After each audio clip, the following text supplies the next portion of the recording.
We're back at the griddle again. You may ask yourself, why are they so obsessed with this griddle? Well, it's an easy way to show how thermal pads work. But one of the questions we get all the time is, why does this thermal pad that has a higher thermal conductivity perform worse than a thermal pad that has less thermal conductivity?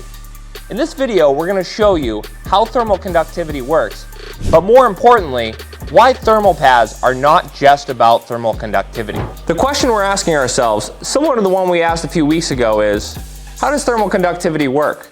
But this time, we know how thermal conductivity works, but we're going to see one thing. This thermal pad has a 5 watt per meter K thermal conductivity. This thermal pad has a 3.5 watt per meter K thermal conductivity. Do you think this one will perform worse? We're going to put that to the test. Here we go. Let's turn up the heat. Good videography means that you do dry runs in advance. But the question is, how do I know that the 3500 ULM is going to win? The answer is, it's because it's much softer. You're going to see for yourself in a minute, but the 3500 ULM, or the lower watt per meter K material, is actually more conductive than the higher watt per meter K material that doesn't fill in as many nooks and crannies as the lower one does. You're going to see that in a minute. We're back at the griddle. You may be able to see, but the 3500 ULM won as we predicted. However, something to keep in mind, the TGP 5000 has a 30% advantage to the 3500 ULM. You would have thought this would have been a blowout. It wasn't.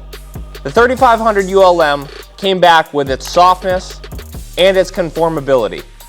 When you're thinking about your microelectronics, think about that. Before we let you go, we do want to show you one thing.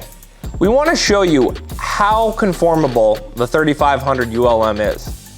And we want to show you why this worked so well. You can see here the TGP 5000 has some dimples in it from the mason jar.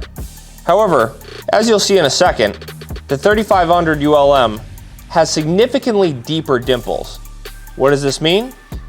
It means much better surface contact. Let's take a look. As you can see here, the 3500 ULM has mountains and valleys compared to the TGP 5000 that had dimples but not as exasperated as these are. That's one more experiment in the books.